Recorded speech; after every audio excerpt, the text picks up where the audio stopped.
Hello everyone and welcome back to You Know Who. I'm your host, the reviewer. And with me, just this one time, is my archenemy, the Reactor. Quite. The long and short of it is, this is the season finale of Doctor Who, and it's winner take all. Indeed, his reactions versus my reviews. Although I can't help but wonder what mischief my cameraman Jamie is getting into while we're trapped in here. Oh God, letting that pack of monkeys onto the sourness was a huge mistake. What's that they're hurling at me? No! What's that smell? Silence, fool! This is the Doctor Falls.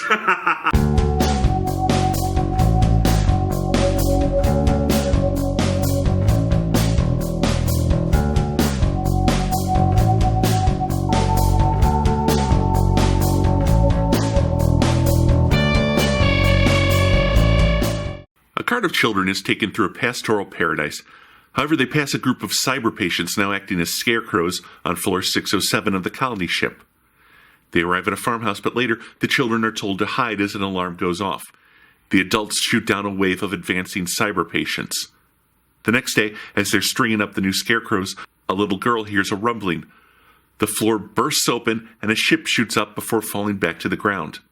The doctor is there unconscious and held by a Cyberman. A Cyberman named Bill.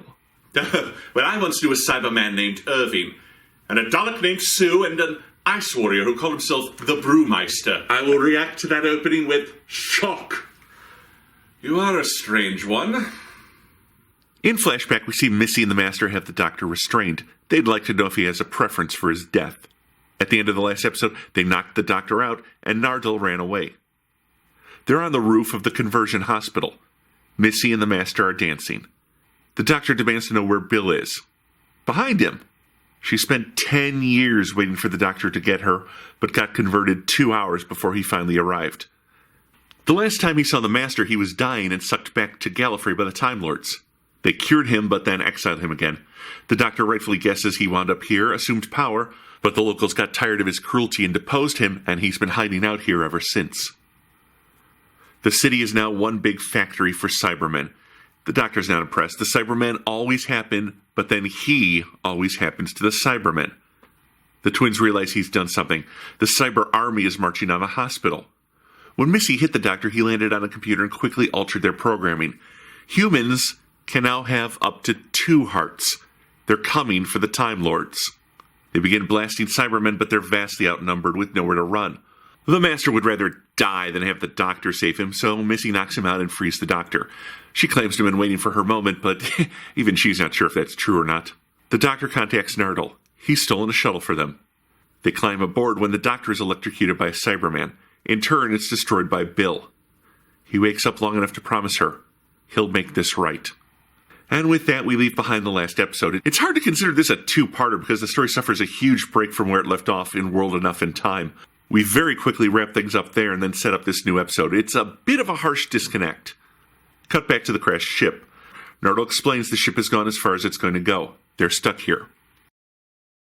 To think when we started this review 2 weeks ago, we couldn't stand each other. But now through bonding and trust exercises, we've become the best of friends.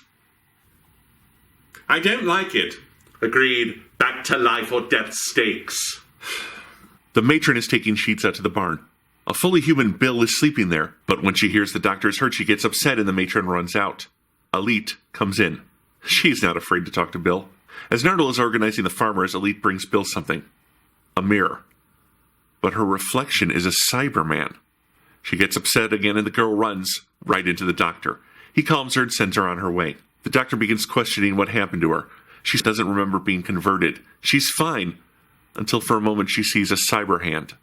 All her time remembering the true history of Earth under the monk's rule taught her to close off a portion of her mind. She's built a firewall in her brain to keep out the cyber programming. She is a Cyberman. Bill loses her temper and blows a hole in the barn. She realizes people are going to be afraid of her the rest of her life. The Doctor brushes a tear from her face. The Master comes to the Doctor. Missy wants him. He tries to drive the knife into Bill with his betrayal, but she doesn't care. Well, what's the point of hurting someone if they don't stay hurt? But it does hurt. The doctor nearly collapses. His hand starts to regenerate, but he wills it to stop. Bill wants to know, can the doctor fix her? No. But the doctor points out that it's impossible for a Cyberman to cry. There's still hope. Waiting for the doctor, the Master finds it odd that Missy doesn't remember any of this. Well, since they're together, the timelines are out of sync, and he won't retain his memories of their meeting. Which is, frankly, a better explanation than you're not remembering hard enough. They found the elevators on this level disguised by cloaking holograms. Missy calls one up, but the doctor's worried. What if it isn't empty? And sure enough, a fully armored Cyberman emerges, but they manage to destroy it. Why not go back to the bridge? Because as they go back to the bridge, time will slow down. The Cybermen will then have thousands of years to think of a way to stop them. An alarm goes off, scaring the humans. The Cyber Army is coming. Although one has to question why they have armored Cybermen side by side with the Mondasian cloth versions. Shouldn't that sped up time in the bottom of the ship seen the Cybermen all evolved into the armored version? Or are the Mondasian versions just really old stock? The one thing I thought was clever was the Mondasian Cybermen evolving on their own aboard the colony ship. It makes sense that the colonists with Mondasian technology and ideas might evolve Cybermen on their own if they had the same suitably advanced starting point as those on Mondas did. Mostly I'm just glad that this in no way invalidates Big Finish's spare parts. Missy wants to escape. If they can't go up to the ship, they can go down to the Master's TARDIS. The matron, Hazran, says it's hopeless. Nardal shoots a rifle at a windmill, blowing it up, while Bill finishes burning a hole in the house's basement, revealing a service tunnel in the spaceship. This isn't a meadow, it's a spaceship, one with a lot of flammable parts. The Master explains that when he arrived, that black hole burned out his TARDIS's dematerialization circuit. It can't leave. But Missy remembers that once, long ago, a scary woman made her promise to always carry a spare dematerialization circuit. And yes, it's very wrong that the Master is turned on by herself. Himself? I think I'll leave this one to you. This one calls for repulsion with just a skosh of intrigue. That evening, a Cyberman comes bursting in. She opens a fire before Nardal stops her. It's a very shocked Bill. Depressed, she leaves. She tries to tell the doctor what she's feeling when the Cybermen arrive. The doctor hands Elite an apple. Missy and the Master tell the doctor they're leaving, and no, it's not because the scene is so poorly lit and that we're all meant to pretend a blue overlay on top of the scene can simulate nighttime. I mean, what is this? A bad 1970s sci-fi TV show? Yes, the doctor knows he can't win, but he can evacuate the humans to another level. No, this isn't about winning. He can't win.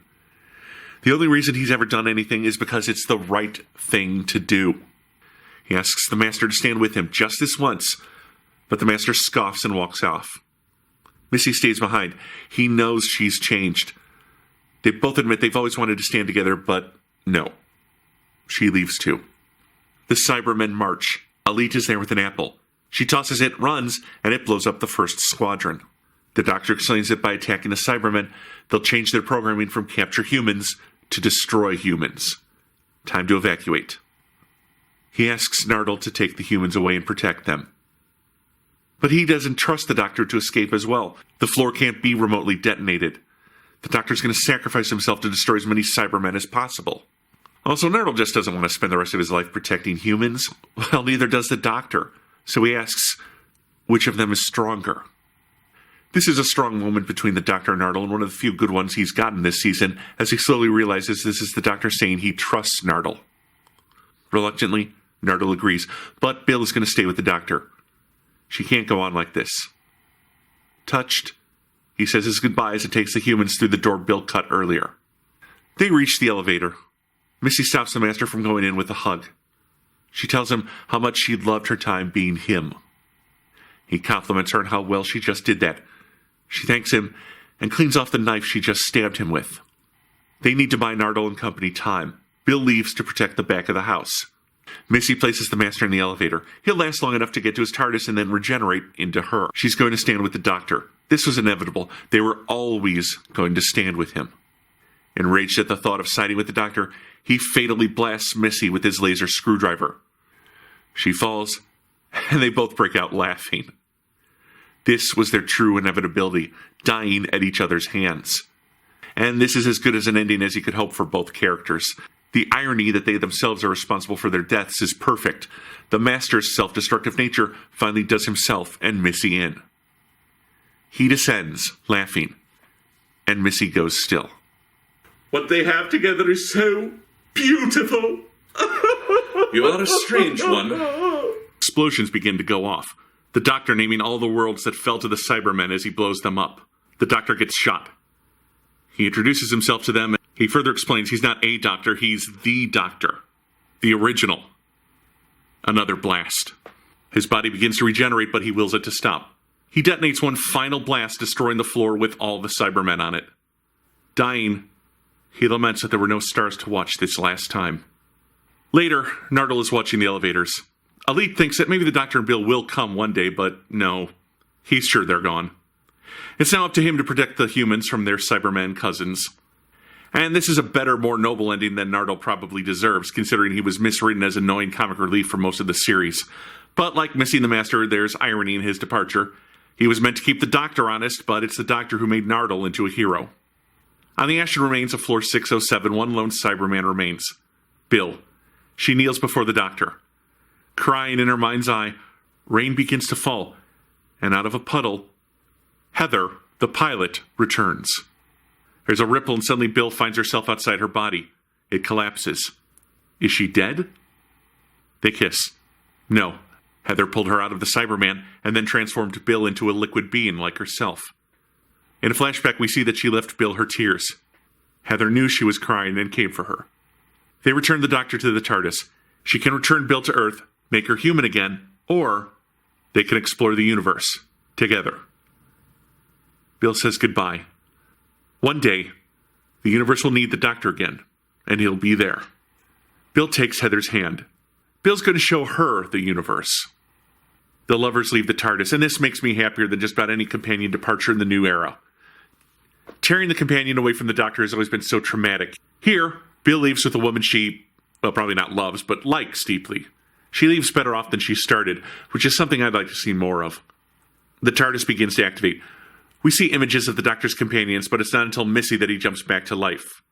He starts to regenerate again and screams, "No!" The TARDIS lands. He's tired of living his life as someone else. He's tired of constantly changing who he is. Peter Capaldi has his best moment in the series here. Some doctors embrace regeneration, others reject it. While the Doctor's always been very mercurial, he's old enough now to be tired of it, to want stability. And that's very human and relatable. He walks outside the TARDIS and sticks his regenerating hands into the snow. He will not change.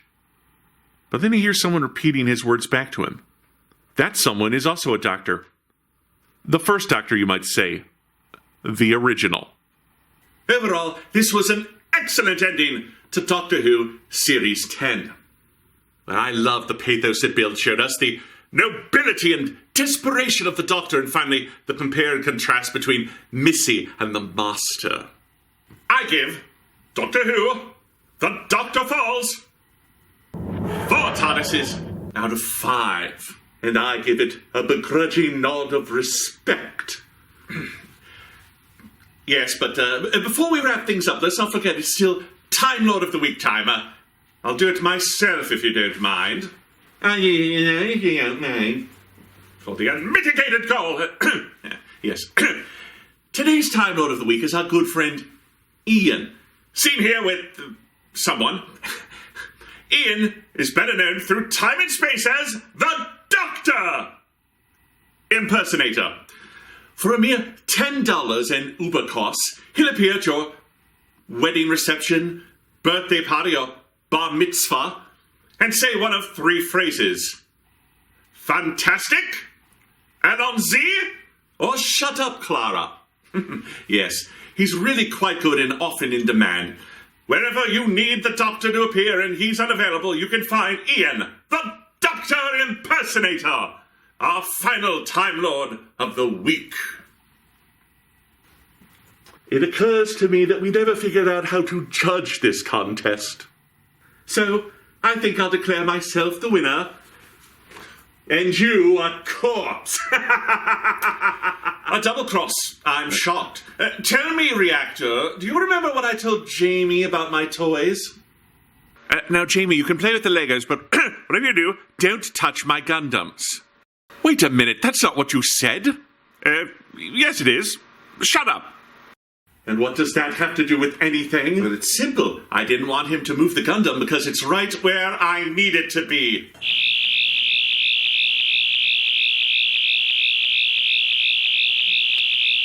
Whoa! The Gundam also contains a sonic neutralizer, so I'll take my leave of you. No. Goodbye, Reactor! No. I can use my own screwdriver. This is a real screwdriver! He switched them! No!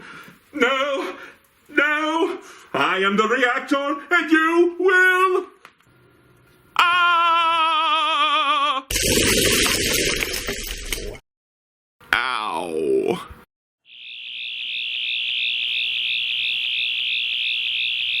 Hello, Jamie! Reviewer, you're back! Indeed I am. The reactor's been defeated, and we've successfully completed our reviews of Series 10. And it only took 5 months! Why did this show take so long? Oh, right, the needlessly complicated effects and storylines. Oh, well. What have you been up to in my brief time away, Jamie? Well, I decided to try my hand at animal husbandry, but best to stay out of your room for a while. The monkeys have claimed it for a breeding site. But can you take off this shock collar the reactor put on my neck? Oh, certainly. Ah! After you get those monkeys out of my room! Come on! Well, thank you for joining us, everyone. We'll be back for the Christmas episode here on You Know... Reviewer, you think you have defeated me, but I am the Reactor. And I will make you one day rue the day you were born. Well, not born. I believe time lords are created in looms, but, well, that's long... Ah! Who?